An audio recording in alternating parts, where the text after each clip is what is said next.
programme that we're launching tonight, supported by Brighton and Hove City Council. We have people from the council here. The Brighton and Hove Community Land Trust started last year and is the host of the programme. And this programme is funded through Brighton Council through a grant agreement. And we have a steering group, most of whom are here tonight, who help guide the programme. And then we have a number of people who are in the team, all of us pretty much part-time. So if I run through the team, this is important because we know we've got a lot of groups here that are interested in the programme, and I want you to know who the people are that you can go to for help. What do we offer? We offer group support, what we're calling enabling sessions to help groups move to the next level, practical workshops around different items, financial planning, self-build, grants that you'll have seen on our website, maps of potential sites, and connections between groups, which is one of the purposes of tonight. We're not just here to launch the programme, we're here to help groups make connections with each other as well. I'm just going to pass over to Anne Meadows. Hello everyone, my name is Councillor Anne Meadows and I'm Chair of the Housing and New Homes Committee. Can you hear me at the back all right? Good. I was recently invited to attend the launch event for the Co-operative Council Innovation Network report on community-led housing, a key role for local authorities. Brighton Hove is a featured case study in the report, and we also presented at the launch with a presentation based around community housing in the city, past, present and future. And this really emphasises that community housing and Brighton and Hove have been partners for a very long time. From the innovative self-build to rent hedgehog housing scheme, not sure if any of you are here, incidentally in my own ward of Moulsecoomb and Bevendean, initiated in 1996, to this launch today of a council-supported, government-funded, community-led housing programme, looking for innovative ways to provide more housing, including more affordable housing in the city. Brighton and Hove remains a popular place to live, with good reason, both culturally and physically it is in a stunning location, but we also have constraints for providing additional housing in the form of the sea and the South Downs, and a key issue of affordability in our housing provision. The council works to innovate with our new regeneration programme, New Homes for Neighbourhoods. We're building new council housing and new ways to provide and promote good housing options for all those in the city is always being considered. We value the community housing sector as one of our partners in meeting this housing need, and this is recognised in our core strategies, like our housing strategy and the adopted City Plan Part 1, as well as through community housing representation on the city's strategic housing partnership. As well as strategic connections, there is also real delivery. Since Hedgehog, all those years ago, co-ops and other community housing partners have continued to find ways of providing housing in the city, and with the city's support, including Dryad Housing Co-op, who were supported to renew the lease on the council-owned properties. We've got Rosa Bridge and Hornbeam Co-ops supported to purchase properties through the Empty Homes funding programme. And most recently, Bunker Co-op supported to bring forward a new self-build scheme on council land as a pilot scheme. These all involved working across the council and community housing partners to create real housing for local people. In some respects, I feel it's national thinking that has caught up with Brighton and Hove. We have had an innovative and active community-led housing sector for many, many years, and the provision of this funding through the DCLG has created the creation of this programme through which we hope that more of the aspirations of this sector can be realised and more housing provided. Thank you. I'm really pleased to be here. I love coming to Brighton. So I'm just going to do you a little kind of introduction. The title here, Changing the Mainstream, I'll come back to that at the end. but let's just kind of live with the hope for housing. So this was a picture taken in November with the then Housing Minister, Alok Sharma, having just given his approval to the release of years 2, 3, 4 and 5 of the Community Housing Fund, which is one of the reasons why you're all here. And I'm just going to dwell a bit on the fact that he was the third Housing Minister that we've dealt with since this fund was announced. So we have a habit of kind of losing our housing ministers fairly frequently. So this first bit is just a bit of a story about how you come to be here. So this is all to do with that very nice man, George Osborne, who we all miss hugely, who in the budget of 2016 got up and said he was going to give £60 million for community-led housing in areas where there was a high proportion of second homes, mainly rural and coastal areas. And we all thought, wow, where did that come from? Because the community housing movement at that time had been lobbying for a very modest £20 million. So this was 3 times more than we had expected. As you can see, when you vote blue, your voice will be heard in Westminster. And of course, this had absolutely nothing to do with the fact that in the general election just before this, 16 seats changed from Lib Dems to Conservatives in the southwest. Nothing to do with that at all. So we discovered that suddenly we had this programme. We rang up civil servants in the department the following day and said, what's this all about? And they said, well, you know as much as we do. The first we heard about it was when he got up and started speaking in the House of Commons. But you do know it's not £60 million. Uh-oh, catch. No, it's £60 million a year for 5 years. So we kind of went from, that's Brandon Lewis, and you remember him, he was the housing minister then, he disappeared, and now we've got Gavin Barber, who is dutifully eating his Cornish pasty, because as you know, there's a lot of community housing activity down in Cornwall, and he went down to kind of see them. And he confirmed that this programme would continue, and we started a process of co-designing it with civil servants. Because there had been no idea what this fund was for, quite suddenly there was an opportunity to say, well, what do we really want to use this money to do? So those 4 things up there are all aspects of what have been co-designed with government over the last year and a bit. And crucially, number 5 was an idea that they didn't have when they dreamt this idea up, was that we're trying to do things which make community housing a permanent feature of how housing is delivered in this country. We've lived on scraps for years and years. Small bits of programmes, small things that local authorities have managed to do, carve out with bits of land, bits of support. But this was really about what's the infrastructure that we need to put in place. One of the key things is having community housing hubs in all the areas where there's a lot of interest in community housing. That is why you're here today. The money from year 1 went to a number of councils that qualified for high number of second homes and high problems with affordability. Brighton and Hove were one of those, and they're putting some of their money into this event today and the activity. So we got that far, we thought that's good, and then he went. We had a referendum about something. So we then got this guy, Alok Sharma, and still £60 million a year for 4 years. Anywhere now, it says broadened out across the country, although the southwest is still getting theirs. You don't need to read the other stuff, I'm going to show you a little diagram about that in a minute. And then he went. We had a little problem just before Christmas, and now we've got him. With no previous knowledge or interest in housing, as far as we know.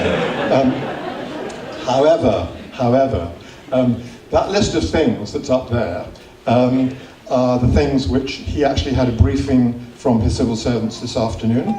I haven't quite heard. There were some positive noises coming over the text messages a bit earlier on. So we think he signed this off. But we'll hear more tomorrow, I expect.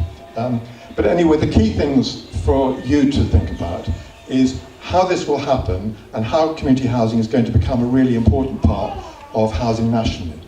So in the middle of this, we've got the Ministry of Housing. That was one of the things that happened in the reshuffle before just after Christmas. So we now have the Ministry of Housing, Communities and Local Government. They're the people who hold the money. Homes England, which used to be called the Homes and Communities Agency, is the body that will dispense the money for capital projects. There will be a steering group that brings together those two organisations with a joint venture operation between all the major community housing bodies. So that's co-housing, community land trusts and cooperatives.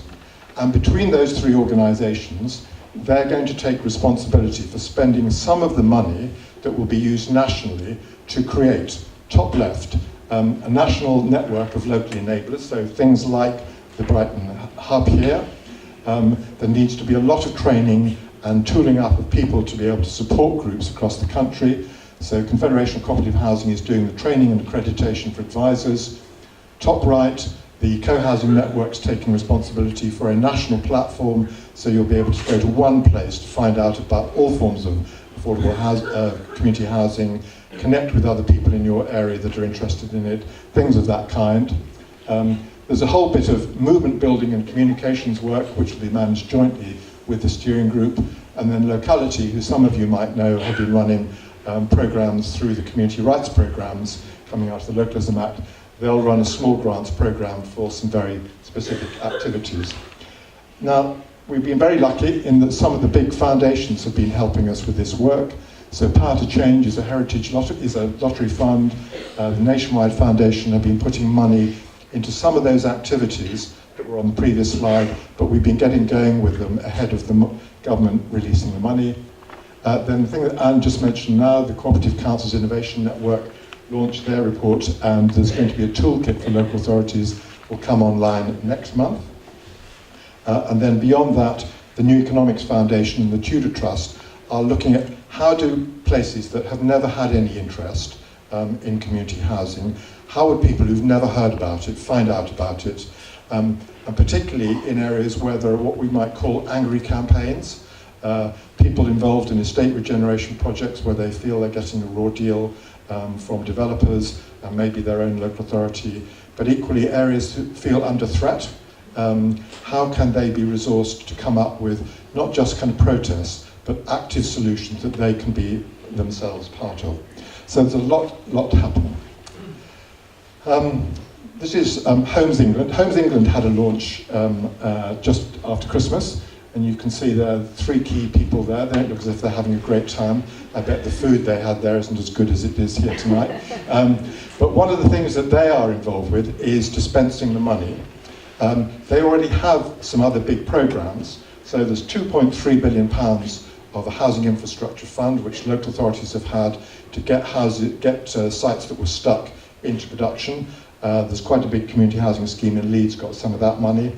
There is the mainstream shared ownership and affordable housing programme. There's £1.3 billion of that's going to be released over the next 3 to 4 years, and then another £1.4 billion was allocated in the last budget, again to be added to that. So there's a lot of money, nearly £3 billion, all to play for, which is open to community groups as well. And then there's our modest little £180 million at the bottom. Now, they've only just heard that they're going to be responsible for administering this fund, and they're kind of wondering how to present it. We had a discussion with them about 2 weeks ago, and we've come up with the idea that this is going to be about market disruption. And if you think about it, that's what communities are doing. You're spending time, you're here because what policy offers or what the market offers is not what you want or need. And that will be the same everywhere across the country. Communities are spending huge amounts of their time trying to put together housing projects that nobody else will, that meet the needs of their particular place. So we are by definition market disruptors. And it's quite encouraging, I have to say, that a big government agency like this recognises this for the value that it is. So this is not about everything, this is not entirely new solutions, but just introducing into the market some new ideas about how things could be done differently. So who are these market disruptors? Well, Tony Wood is part of a project which I'm going to say something about in a minute. He's a self-proclaimed anarchist and he lives in a little two-house co-op in North Tottenham. And then you've got the Tweedy and Barbed people from Eden Valley parishes up in Cumbria. These are all market disruptors. These are all revolutionaries. They're doing something that the market and the state is not offering. And the good thing is about it is that when you get them all in the room, they all recognise they're trying to do the same thing. So we draw on a very wide range of people. So quickly, this is what's going on in Leeds. They launched their city region hub a few weeks ago. They're doing a range of things. They've actually created a shared real space as well as a virtual space where people can come together and meet about community housing. They've got a project which I'm going to show you in a minute, their first 16 new built homes. They've done a lot of work. This is a little network of community housing organisations in the city that have been around for very many years. So this is their first new enterprise together. And like here, they're going to set up an enabling service. This is their first project. This is just on the outside of the city centre on the River Aire, with a very interesting developer who's promoting this is called a climate change innovation district. So these are homes that are going to be built on site in a factory to very high environmental standards, but the whole neighbourhood is about how you live in a more sustainable way. This is supported by Leeds City Council, and the CLT is going to have 16 homes which are part of the affordable housing requirement for the site as a whole. This is a developer that has a lot of other projects in the city and has chosen the CLT as its preferred partner for delivering affordable homes. Then we've got co-housing projects. Some of you may already know of the Lilac project, straw bale houses, passive house standard, mutual home ownership, a very interesting form of affordable housing. But coming on behind that this is the Chapeltown co-housing project. Just got a big slug of money from that infrastructure fund I mentioned earlier. And they've also been raising money, over £500,000 through crowdsourcing. And one of the problems there is that in the city of Leeds, the build cost is more than they're able to borrow, given the very low values in parts of the city. So they're actually needing some money to top up what they can borrow from the bank. This is a very interesting kind of mixed, multi-ethnic area, and it kind of gives the lie, I think, that many people think that co-housing is about white middle-class people with housing equity. This is something that's quite different. Then we come down the country a bit to Cambridge. This is a co-housing project promoted on a council-owned site in the north of the city. The locally recruited group working with the city council and town, and Johnny Anstead from town is at the back, some of you know him. So they're the enabling developer. That's a very interesting project. And one of the key things about that is, 2 minutes left, okay, is that apart from the actual nature of the scheme and how it's been done, the group here have a very clear idea about the kind of quality of place that they're looking for. So this is a picture on the left of the kind of street that they want. This is a sociable street. And you cannot believe how difficult it is to get that kind of street through planning. And this is in a neighbourhood where streets actually look like this, understandably, not the sort of kind of street that people want to live on. So I think one of the messages that we're trying to get here is that if you listen to the demand side, it might tell you something about the quality of the place that people really want, and developers of all kinds could then begin to deliver some of those things. This is a co-housing scheme for older people, and one of the real lessons from this is that we're already finding that this form of housing offer for older people is enabling people to stay fitter longer, more independent longer. So it's a real opportunity for co-housing groups to be seen as part of the solution for local authorities grappling with adult social care costs, and for the NHS, enabling people to not go into hospital in the first place and come out again quicker. They are open for visits, but on a very carefully managed programme, and they have down times at certain times of the year, so they can just get on and live. But it is part of their remit to be a kind of outreach facility. Again, this is a kind of co-designed project. It's already won, that's just one of 7 awards they won last year. And the kind of level of public interest here is that on the day they moved in, the BBC had a little film of them moving in. There were 4.5 million hits on that by the end of the first day. So there's a huge amount of public interest from, not just older people, but people generally looking for a new way of living. And then for extending that idea, this is a project that's been going for some time. Again, this is for relevant to adult social care issues. This is a co-housing project with a farm, places of work, and for outreach activity for people with learning difficulties. And certainly I visited schemes in the States where co-housing projects have 1 or 2 apartments within their overall scheme for people with learning difficulties, able to live in a very kind of welcoming and supportive environment. Don't forget cooperative housing, not much here in England recently, but cooperative housing is a big thing in Wales at the moment. The Welsh Assembly Government has been promoting a 500 home programme. And then finally, what's special about community-led housing? Well, I think the fact that people like you are here today is some kind of witness to the fact that policy and the market has failed many people. You know, the government has clearly acknowledged the housing market is broken. It's taken them the best part of 40 years to recognise that, but it has been broken for that long. So something else needs to happen. People are genuinely concerned about preserving that affordability. Whatever affordability you're able to build in at the end should be for everybody who comes after in those homes, not just the first person. It's therefore taking a longer term view about the way your place works. It's really important. I think also we found in many places this is about simply humanising the way urban change takes happen.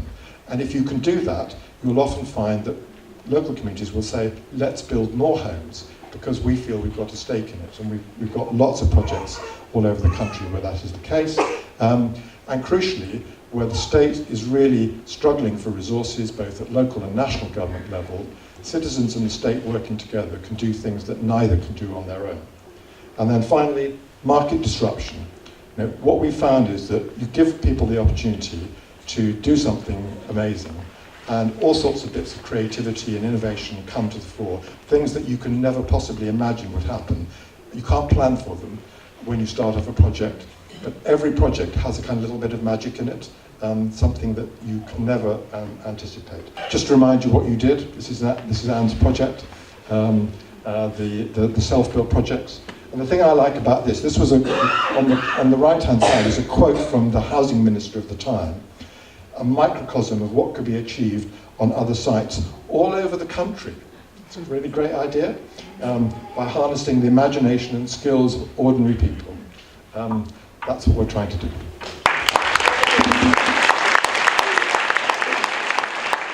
I'm going to pass on to Martyn now to talk about a local project, but I want to thank Stephen for coming because it is really nice to be connected into the national picture and see how this is just part of a whole national movement, which is very exciting, so thank you for coming, Stephen.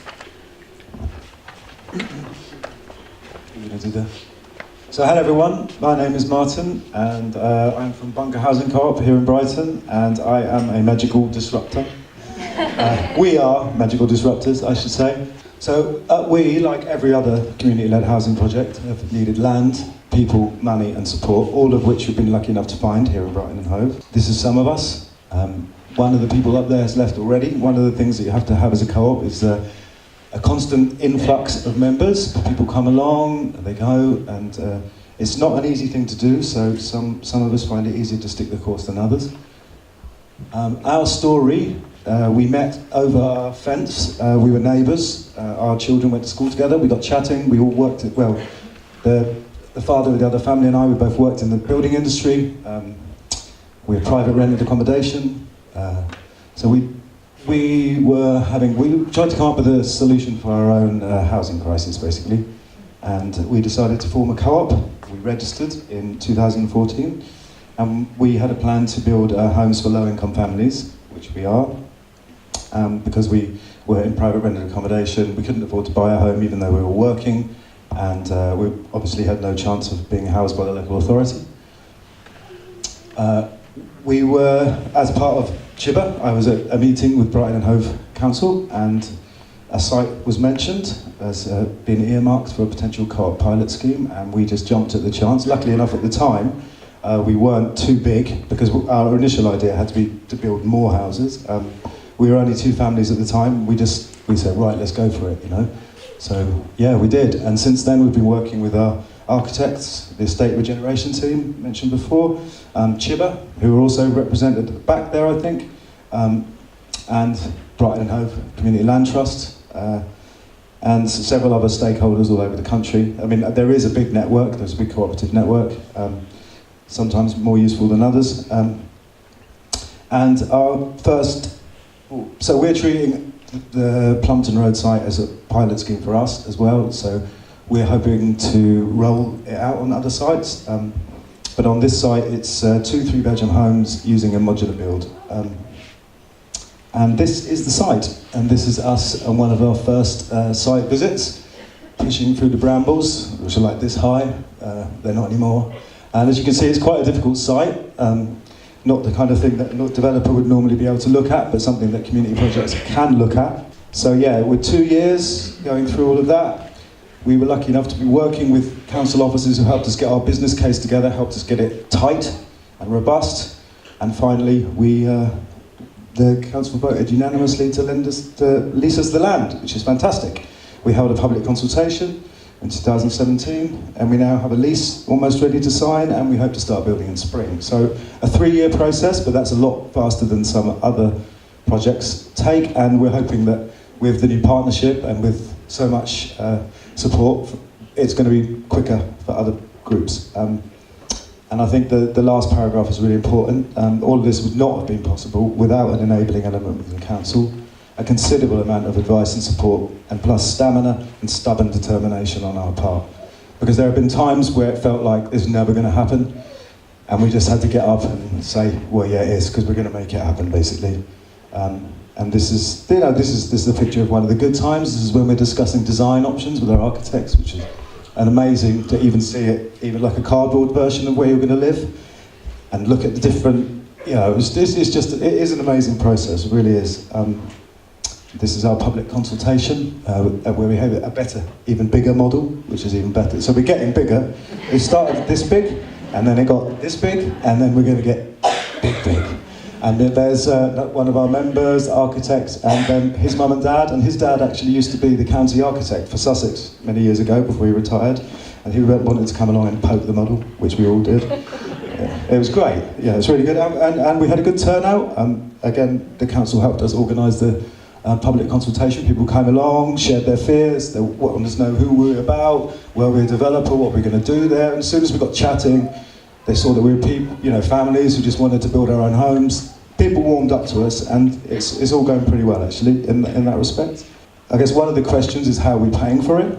It's 80% mortgage and 20% loan stock. Being a co-op means you can do certain things, basically, and our choice to become a co-op was pragmatic rather than political, even though, you know, it is a political situation, housing.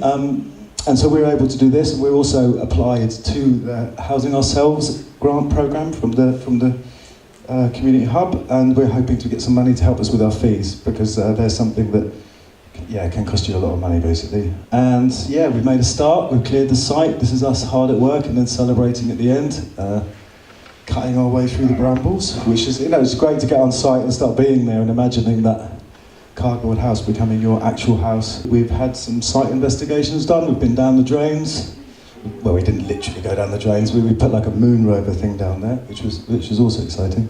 And we drilled some holes to check what was underneath the hard standing. And yeah, I mean, it's great just to be up there, and you can see the picture in the corner, there's John Lee from Ecology Building Society, who have been brilliant at supporting us. There's Carol from the Estate Regeneration team, Andrea, Ed, one of our members who's not here today. But yeah, it's all, it's good. And why would you do it? You pool your resources, you are stronger together, which is something we've found. You can be involved in the whole process from finding a site to delivery, as much or as little as you like. You can design your homes to fit your wants, your needs and your aspirations. You choose your build, your method and your contractors, which is part of the disruption thing. Significant cost savings. Now this 40% is actually from the National Self-Build Association. That's their figure. So that's quite a considerable saving, and that helps it to be affordable.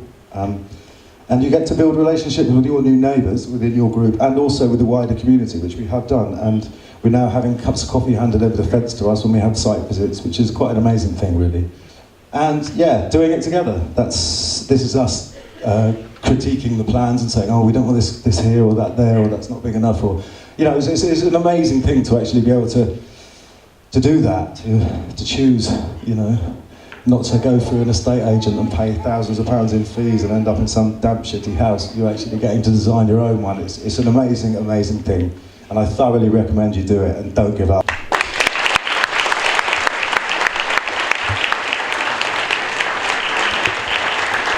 Thank you, Martyn. Bit of local inspiration. Right, it's over to you now.